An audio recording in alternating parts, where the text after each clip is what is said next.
A história do tempo. Era uma vez, numa época muito, mas muito distante, o ser humano. Esse ser humano, ele observava os sinais da natureza. Ele começou a observar que os rios enchiam na mesma época, que as fases da lua, ocorriam sempre no mesmo período. Ele começou a observar os movimentos do sol e, a partir dessa observação, esse ser humano descobriu e começou a contar o tempo, O tempo é uma incógnita para o ser humano, pois ele não consegue controlá-lo. Mas, ao mesmo tempo, o tempo intriga e determina a vida do ser humano. Com o passar dos anos, o ser humano desenvolveu várias formas de contar e mensurar esse tempo.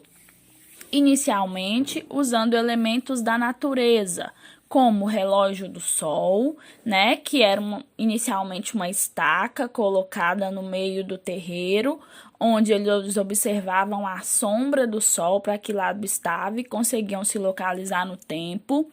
Tem também o relógio de areia, que é a ampulheta, que era muito usado pelas primeiras civilizações do Egito, onde a passagem da areia de um lugar para o outro do recipiente determinava também a contagem do tempo.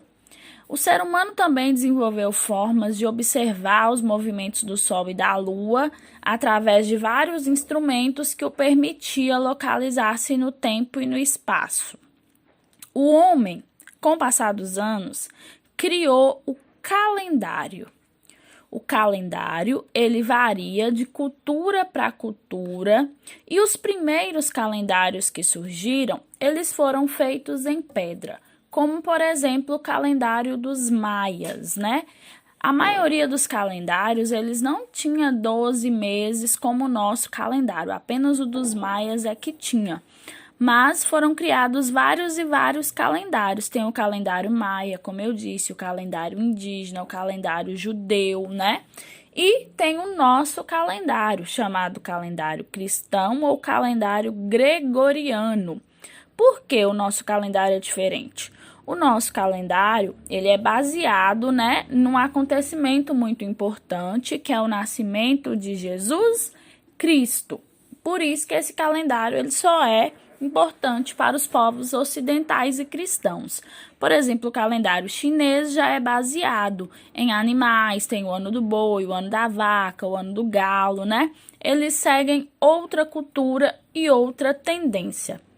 E para melhor compreender esse tempo, o ser humano começou a agrupá-lo, Na história, principalmente, para a história, é importante o agrupamento de 100 em 100 anos, que nós chamamos de século, o agrupamento de 10 em 10 anos, que nós chamamos de década, o agrupamento de 12 meses, que nós chamamos de ano, ou então 365 dias, O agrupamento de 30 dias, o qual nós chamamos de mês, o agrupamento de 7 dias, que nós chamamos de semana, E o nosso dia passou a ser contado com 24 horas, Cada hora tem 60 minutos e cada minuto 60 segundos.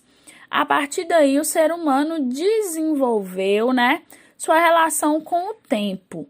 Lembrando, gente, que o relógio eletrônico, como nós conhecemos, ele só vai surgir aí a partir do século XIV. E a relação com o tempo vai mudar muito, após a Revolução Industrial. Hoje em dia, o ser humano, em sua grande maioria, vive a máxima que tempo é dinheiro, a vida é corrida e o ser humano se tornou aí escravo do relógio.